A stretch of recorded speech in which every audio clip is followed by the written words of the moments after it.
आर्या श्रीमती दुलारी Singh college के YouTube channel पर आप सभी लोगों का बहुत बहुत स्वागत है। डिलेड वीटीसी सेकेंड सेमेस्टर यह केमिस्ट्री विषय का लेक्चर आज हम लोग इस 6वें पार्ट वीडियो में, जो कि आज हमारे पूरे केमिस्ट्री का लास्ट वीडियो है। अब आज हमारा पूरा केमिस्ट्री विषय ख़त्म हो गया और आज हम लोग इस वीडियो में आपदा के बारे में थोड़ा सा पढ़ेंगे, जो कि हमारा पर्यावरण है। पर्यावरण साइंस हमारा है, पर्यावरण प्रदूषण चल रहा है, तो इसके बारे में हम थोड़ा सा दो वीडियो आपके लिए बना रहे हैं। इसके पहले वाला वीडियो आपने देखा होगा। तो इस वीडियो में आज हम लोग आपदा के बारे में सीखेंगे और हम आपको बता दें आज हमारा पूरी तरह केमिस्ट्री समाप्त हो जाएगा और फिजिक्स जो कि हमारा समाप्त हो गया है। तो आप सभी से निवेदन है कि आप लोग भी इसे पढ़कर अच्छी तरीके से समाप्त कर लें और जिससे आपका क्लास खुलने पर आपको रिवीजन करा के आपको तैयारी करा दी जाए। तो आइए आज हम जान लेते हैं कि आपदा क्या होता है, आपदा के बारे में सीखते हैं।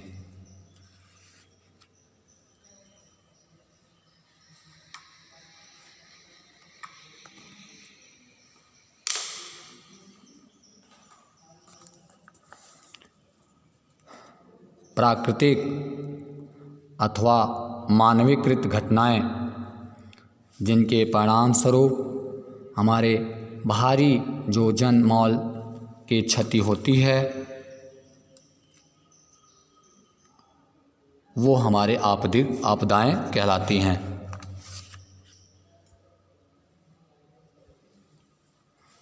आपदा में मानव जीवन के हानि के साथ साथ हमारे संपत्ति और रोजगार का भी क्षति होता है।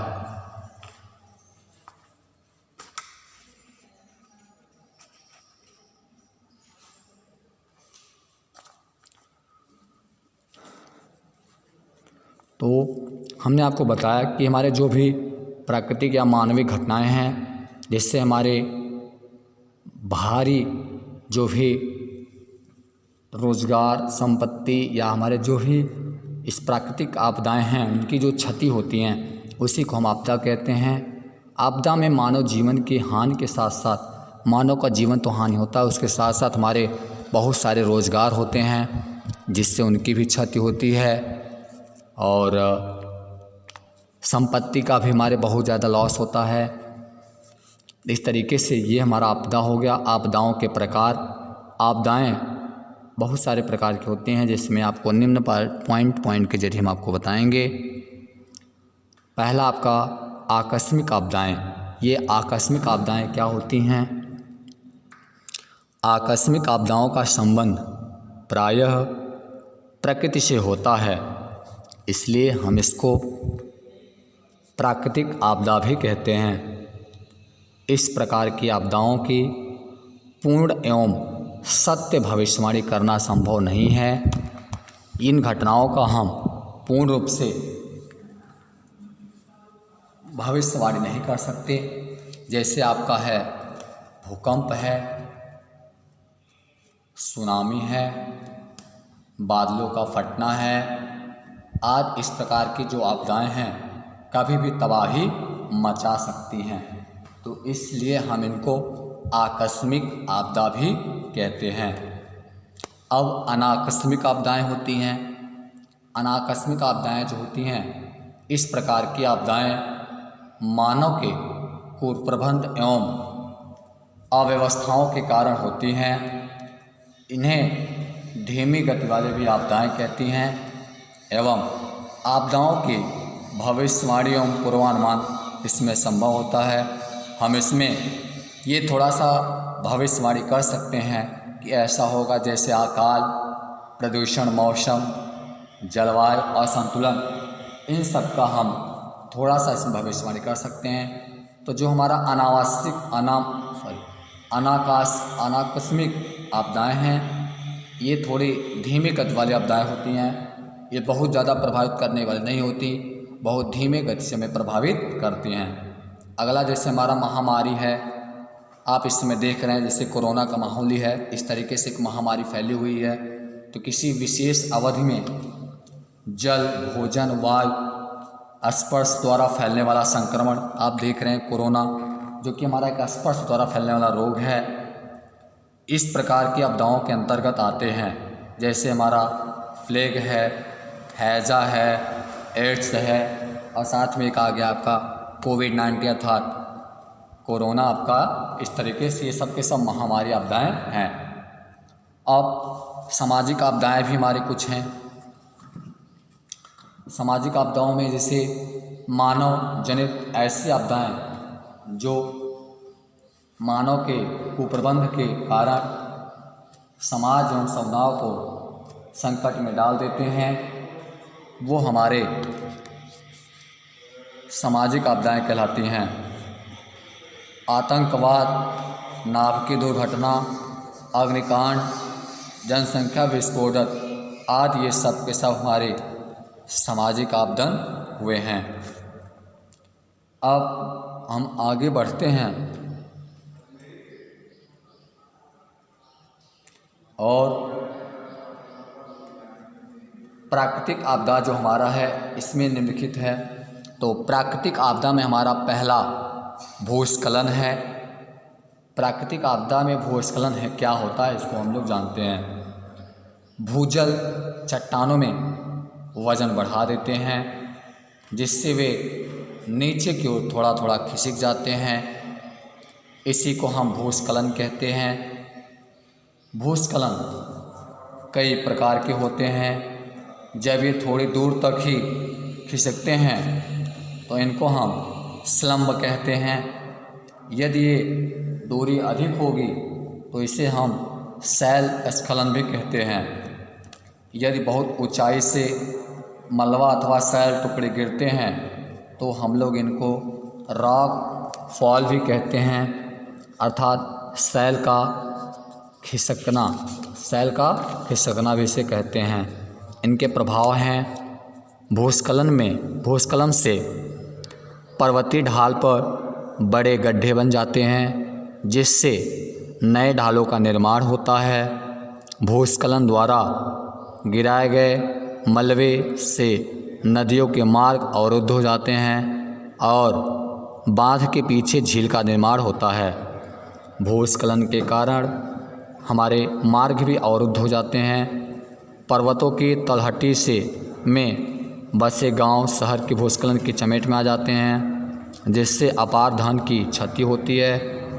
उत्तरी पूर्वी भारत में भूस्खलन की संभावनाएं अत्यधिक रहती हैं क्योंकि ये क्षेत्र विशाल पर्वत श्रृंखला से आच्छादित हैं। कुछ पर्वतों पर इनके वर्ष भर की हिमभीत बनी रहती है और हिमगलन से पर्वतीय धरातल नमम हो जाती हैं। चट्टानों के अंदर हिम जल प्रवेश कर जाता है जिससे भूस्खलन बढ़ जाता है। जो हमारे पर्वतीय ढालों पर निवास करते हैं वे भूस्खलन में हज़ारों फीट नीचे दब जाते हैं। तो ये आपका रहा भूस्खलन का प्रभाव। और भूस्खलन के प्रति सुरक्षित समझे जाने वाले क्षेत्र निम्नलिखित हैं। वे क्षेत्र जो विगत में हिले डुले न हों, ढलान के एकाएक परिवर्तन से दूर संतुलित क्षेत्र, रिज के शिखर पर या उसके आसपास के क्षेत्र परंतु ढलान से दूर दराज के क्षेत्र। हमें इसमें सावधानी बरतनी भी चाहिए। पहाड़ पर गिरने वाले मनुष्य को ढलान के गिरने से के संभव संकेत की जानकारी होनी चाहिए। खिड़की दरवाज़ों का पहली बार जाम होना, प्लास्टर पर नमी, दरवाजे बनना, न्यू ईट टाइल्स पर भी दरारें होना दिखाई देना, ये सब भूस्खलन के संकेत समझकर सावधान होना चाहिए। अगला हमारा पॉइंट बना हुआ है आपका बाढ़। अतिवृष्टि के कारण जब वर्षा जल नदी तटबंधों की सीमा तोड़कर अपने आसपास के क्षेत्रों में फैल जाती हैं उसे हम लोग बाढ़ कहते हैं। बाढ़ के कारण भी हैं। बाढ़ के निम्न कारण हैं जो इस प्रकार से हैं। भारी वर्षा और चक्रवात होने से बाढ़ आ जाती है, तो ये भारी वर्षा और चक्रवात बाढ़ का एक कारण है। दूसरा, अधिक वर्षा के कारण बाढ़ की स्थिति उत्पन्न हो जाती है। भारत के पूर्वी तटी पर बंगाल की खाड़ी में तीव्र गति से चक्रवातों से भयानक बाढ़ आ जाती है। नदियों के ऊपरी भागों में वनों की कटाई के कारण अचानक बाढ़ की स्थिति उत्पन्न हो जाती है। रेत और बजरी जमाव के नदी तल ऊंचा उठ जाता है, जिससे सीमावर्ती क्षेत्रों में बाढ़ आ जाता है। कई निम्न क्षेत्रों में जल निकासी व्यवस्था न होने के कारण बाढ़ उत्पन्न हो जाते हैं। तो बाढ़ प्रभावित क्षेत्रों में लोगों के लिए कारणीय तथा अकारणीय कार्य हैं, जैसे आपका बिजली के उपकरण बंद कर देना, वाहनों और फार्म पशुओं को ऊंचे स्थानों पर पहुंचा देना। तो इस तरीके से ये हमारे बने हुए हैं। अगला हमारा जो पॉइंट है वो है आपका सूखा। सूखा क्या है आप जानते हैं। सूखा जो तात्पर्य है बड़े पैमाने पर विस्तृत क्षेत्र में जल की कमी होती है। जल की कमी के कारण हमारे खाद्यान्नों का अभाव हो जाता है, जिसे हम सूखा कहते हैं। यह एक प्राकृतिक आपदा है। सूखे से बचाव के उपाय, हमें अगर सूखे से बचाव करना है तो इसके भी हमारे पास उपाय है। सरकार तथा जनता से सूखे से बचाव के लिए निम्न उपाय किया जाना चाहिए। पॉइंट नंबर 1, सूखाग्रस्त क्षेत्रों में भूमिगत जल, वर्षा जल तथा जो धरातली तल को नष्ट होने से बचाया जा रहा है। फसलों के हेरफेर की विधि द्वारा ऐसी फसलों की खेती की जाती है जो सूखे को सह सकें। जल सिंचाई की लघु योजनाओं पर अधिक जोर दिया जा रहा है। नहरों को पक्का करके पानी की कमी को दूर किया जा रहा है। इससे पानी को नष्ट होने से बचाया जा सकता है। शुष्क भागों में स्प्रिंकलर जल सिंचाई विधि का प्रयोग किया जा रहा है। सूखाग्रस्त क्षेत्रों में पीने का पानी तथा पशुओं के लिए चारे का प्रतिबंध किया जा रहा है। वृक्षारोपण पर अधिक बल दिया जा रहा है। नदियों में जगह जगह बांधकर जल की रुकावट की जानी चाहिए। तो ये सब के सब आपके कारण है। बादल का फटना, ये भी आपदा का कारण है।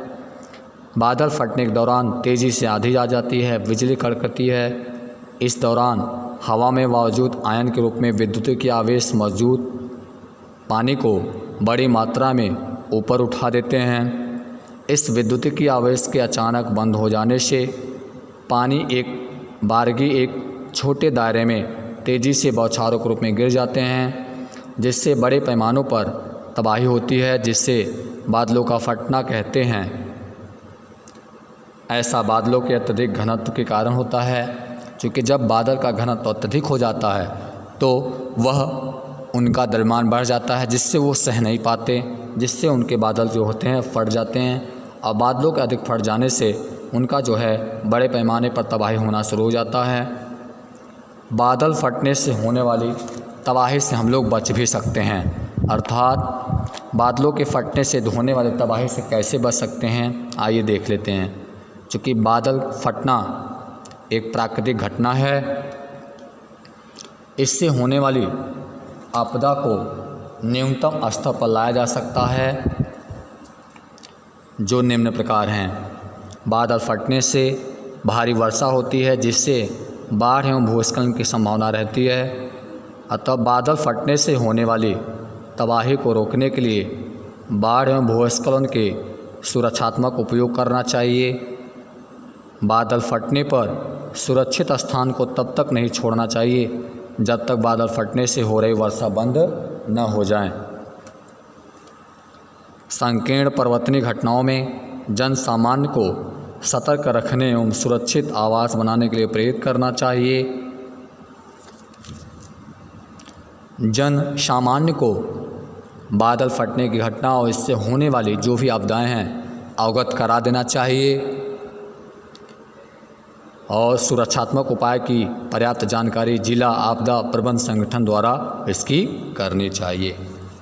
तो अगला हमारा पॉइंट है चक्रवर्ती तूफान। जल के भंवर की भांति अस्थिर और परिवर्तनशील हवाओं के वायुमंडलीय भंवर जिनके केंद्र में निम्न वायुदाब और केंद्र के बाहर उच्च दाब होता है, उसे हम चक्रवात कहते हैं। चक्रवात आपके दो प्रकार के होते हैं, एक उष्णकटिबंधीय चक्रवात, दूसरा आपका होता है शीतोष्ण कटिबंधीय चक्रवात। तो जान लेते हैं उष्णकटिबंधीय चक्रवात क्या होते हैं। ये चक्रवात भूमध्य रेखा से दोनों ओर कर्क और मकर रेखा के मध्य उत्पन्न होते हैं। वाताग्र सिद्धांत के अनुसार दो विपरीत तापक्रम वाली वायु राशियाँ भूमध्य रेखीय भागों में अभिसरण करके इनको जन्म देती हैं। इनकी कुछ विशेषताएं हैं जो इस प्रकार से हैं। इनके केंद्र में न्यून दाब होता है। इनकी समदाब रेखाओं का स्वरूप गोलाकार होता है। इसमें केवल एक वाताग्र का ही योग रहता है और तापमान में भिन्नता नहीं पाई जाती। हरिकेन और टाइफून जैसे तीक्ष्ण तूफान इसी के कारण आते हैं। इनके आकार में काफ़ी भिन्नता होती है। इनका व्यास 80 से 300 किमी तक हो सकता है। इन चक्रवातों की चाल में काफ़ी अंतर होता है। सागरों में इनकी चाल काफ़ी तेज़ और स्थलों पर बहुत कम होती है। धरातल के मध्य पहुँचते पहुँचते बिल्कुल विलीन हो जाते हैं। ये चक्रवात अस्थायी होते हैं, एक स्थान पर कई दिन तक वर्षा करते रहते हैं। ये चक्रवात बहुत ज़्यादा विनाशकारी होते हैं, अर्थात जो हमारा ये उष्णकटिबंधीय चक्रवात है, अगर ये हमारे आ जाए तो ध्यान रखिएगा बहुत ही ज़्यादा विनाशकारी होता है, बहुत ज़्यादा तबाही मचाने वाला ये चक्रवात होता है, जिससे हमारे काफ़ी ज़्यादा विनाश उत्पन्न हो जाते हैं। दूसरा आपका रहा शीतोष्ण कटिबंधन। इसका निर्माण दो विपरीत स्वभाव वाली ठंडी और उष्णार्थ अर्थात हवाओं के मिलने के कारण होता है। इनका क्षेत्र 35 से 65 अक्षांशों के मध्य दोनों गोलों में पाया जाता है, जहां पछुआ हवाओं के प्रभाव में पश्चिम से पूर्व दिशा में चलते रहते हैं। इनके चलने का क्रम नदी की धाराओं में बहने के चलने की तरह ऊपर से नीचे की ओर होता है। शीतोष्ण चक्रवातों को निम्न 3 भागों में बांटा गया है, जिसमें हमारा तापीय चक्रवात, गतिज चक्रवात, प्रवासी चक्रवात, ये सब के सब हमारे आदि इसमें स्थित हैं। शीतोष्ण चक्रवातों के गर्त चक्रों के विस्तार में काफ़ी भिन्नता देखी जाती है। ये लंबे चौड़े क्षेत्र में फैले रहते हैं। कभी कभी इनका विस्तार इतना अधिक हो जाता है कि काफ़ी बड़ा क्षेत्र घेर लेते हैं। विशेष अवसरों पर ये अपना मार्ग बदल देते हैं। ये चक्रवात प्रचलित पवनों की दिशा में आगे बढ़ते हैं। उत्तरी गोलार्ध में ये बड़ी सुइयों के विपरीत तथा दक्षिणी गोलार्ध में घड़ी की सुइयों के अनुकूल ये हमेशा चलते हैं। तो इस तरीके से आपके समुद्री लहरें भी हैं। एक पॉइंट और है सुनामी। सुनामी शब्द का जापानी भाषा है, जिसका अर्थ सु अर्थात बंदरगाह तथा नामी मतलब लहर है। अतः बंदरगाह की लहर भी कही जाती है इसे, जिसका अर्थ है कि लहरों का क्रिस्टल होना तथा प्राणी वर्ग को छिन्न छिन्न कर देना। जब समुद्री भाग में भूकंप आता है तो बड़ी बड़ी लहरें आती हैं। भूकंप के पैदा होने वाले समुद्री तरंगों को जापान में सुनामी तरंगे कहते हैं। जब ये लहरें तटीय भागों पहुंचती हैं तो वहाँ अपार जन धन की हानि होती है और जिससे हमारा बहुत ज़्यादा लॉस भी वहाँ पे हो जाता है। संपत्ति का आदि का बहुत ज़्यादा लॉस होता है। सुनामी का बनना, सुनामी समुद्र तल में आए भूकंप और ज्वालामुखी विस्फोटक के कारण बनते हैं। भूकंप और ज्वालामुखी की तीव्रता सागरीय लहरों की तीव्रता को निर्धारित करते हैं। भूकंप सीमा पर प्लेट के टकराने से भी उत्पन्न हो सकता है। दूसरा कारण पृथ्वी के संतुलन में बाधा उत्पन्न होने के कारण जो प्लेट होती हैं बहुत मजबूत होती हैं और सुनामी का कारण बन जाती हैं। तीसरा कारण ज्वार सागरीय जल को बार बार ऊंचा नीचा गिराने से होता है। इससे प्लेट पर दबाव पड़ता है और प्लेट की चट्टानों में भ्रंश अथवा दरार पड़ती हैं, जिससे ज्वालामुखी विस्फोट होता है और सुनामी उत्पन्न हो जाता है। सुनामी की कुछ विशेषताएं हैं। सुनामी की ऊंचाई 10 से 30 मीटर तक होती है। सुनामी से तट में निम्न भाग असुरक्षित हैं। लहरों की श्रृंखला उठती है। ये लहरें कभी कभी 700 किमी प्रति घंटे की चाल से चलती हैं। शक्तिशाली लहरें अपने साथ सब बहा ले जाती हैं। सुनामी कभी भी दिन या रात में उत्पन्न हो सकता है। तो इस तरीके से ये इसके विशेषताएँ रहें और ये आज टॉपिक आपका समाप्त करते हैं। तो इस तरीके से आपका जो पर्यावरण स्टडी हमने 2 वीडियो बना, इसको हमने बना दिया अपनी तरफ से। इसको अच्छे से आप सभी लोग आपको बता दें, आज हमारा पूरी केमिस्ट्री विषय ख़त्म हो गया आपका। आप सभी से निवेदन है, आप सभी लोग जितनी वीडियो बनाई गई हैं उनको ध्यान से ज़रूर देखें और यदि आपको कोई कमी लगता है तो उसको कमेंट करें। और आपको कोई समस्या है किसी टॉपिक पर तो आप जब कमेंट करेंगे तो कमेंट के जरिए आपको उसकी समस्या का समाधान किया जाएगा। जो भी प्रॉब्लम हो आप सभी लोग ज़रूर शेयर करिएगा। तो हम लोग अब आज समाप्त करते हैं और आपको बता दें कि आपका केमिस्ट्री विषय का 2-3 वीडियो आपको एग्ज़ाम की दृष्टि से बनाएंगे। वो आपका फिजिक्स का भी रहेगा। उसमें आपका 2-3 साल का जो भी प्रैक्टिस बुक रहेगा, कम से कम 200 क्वेश्चन का 3-4 वीडियो आपका बना देंगे, जिससे आपके पूरा एग्ज़ाम कवर हो जाएगा। शॉर्टकट क्वेश्चन, लघुत्तरी सारे क्वेश्चन को हम लोग उसमें ले करके आपके पूरे प्रश्न को सॉल्व को कर देंगे, जिससे आप उसको अगर पढ़ लेंगे तो आपका 100% है एग्ज़ाम में आपका मार्क्स फंसना निश्चित है। तो आप लोग सभी पढ़ाई करते रहिएगा और अपने वीडियो को रोकते हैं और अगली विषय में फिर से मिलेंगे। तब तक के लिए आप सभी को धन्यवाद, बहुत बहुत सा धन्यवाद।